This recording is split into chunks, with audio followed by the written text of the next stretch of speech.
변론 준비 기일에 이번 탄핵 심판이 잘못됐다 이런 답변서도 오게 되고요. 쟁점도 좀 정리하게 되는 거고 무엇을 이제 증거로 할 것이냐 이 부분도 정리가 되는 일종의 준비 기간인데 일단 변호인단 명단도 이제 얘기를 안 하고 있습니다. 그러니까 변호인단이라고 얘기하는 분들은 계시는데 선임계까지는 안 내는 걸로 알고 있는데 이렇게 되면 결론적으로는 결국 1사 변론 기일이 27일로 잡혔지만 그것조차도 지연되는 거 아니냐 이런 얘기들이 있습니다. 네, 뭐 불출석하더라도 아마 헌법재판소가 시간을 늦추거나 끌 사안은 아니라고 봅니다. 명백하게 이것은 과거에 박근혜 전 대통령 탄핵 당시에도 본인은 자신의 죄를 인정하지 않는다. 그래서 아예 탄핵 재판에 출석하지 않았던 전례가 있고 또 이후에 재판에도 다 불출석했던 전례가 있지 않습니까? 그렇다고 해서 무조건 기다리지 않았습니다.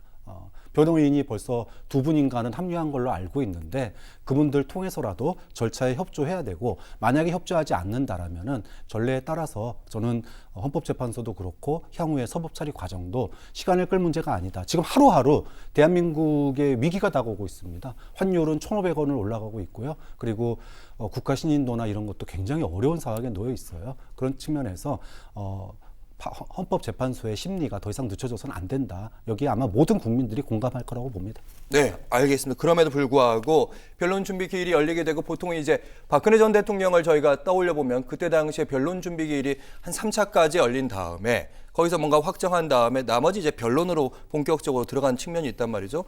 27일에 열리긴 합니다. 같은 질문을 계속 던지는 건데 거기서 만약에 변호인이 뭐 대리인단이라고 하더라고요. 대리인단 실제로 안 나오거나 이렇게 되게 되면 헌법재판소도 이걸 절차를 좀 해야 되는 거잖아요. 아니 근데 시간 싸움이죠. 뭐 저렇게 계속 헌재에서 하는 여러 가지 심리를 윤석열 대통령 측에서 계속 불참할까요?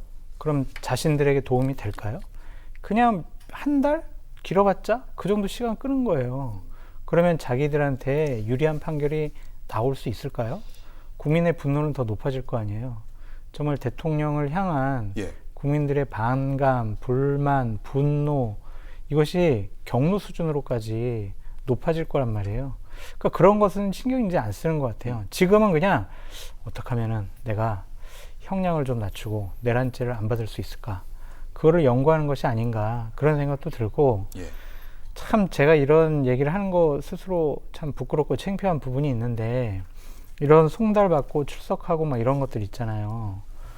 이것도 혹시 역술 이거에 좀 기대는 것이 아니냐. 어떤 날짜 해가지고 그 날짜에 하면은 좀 윤석열 대통령에게 유리하니까 지금 저쪽에서 요구하는 날짜 하지 말고 몇 월 며칠 몇 시 이때 받아라. 이러한 또 조언을 받은 것이 아닌가. 또 그런 생각이 들어요. 그래서 윤석열 대통령의 지금의 모습은 대한민국 국민을 한없이 부끄럽게 만들고 있다. 참 창피한 대통령이다. 그렇게 말씀드려요. 네, 평소에 만약에 장 소장님이 역술 얘기하셨으면 그런 말도 안 되는 일이 있겠느냐 제가 이렇게 얘기를 드렸을 것 같은데 최근에 나오는 뉴스들의 상황을 살펴보면 그럴 수도 있겠다 이런 생각하는 분들 많으실 거라고 생각합니다.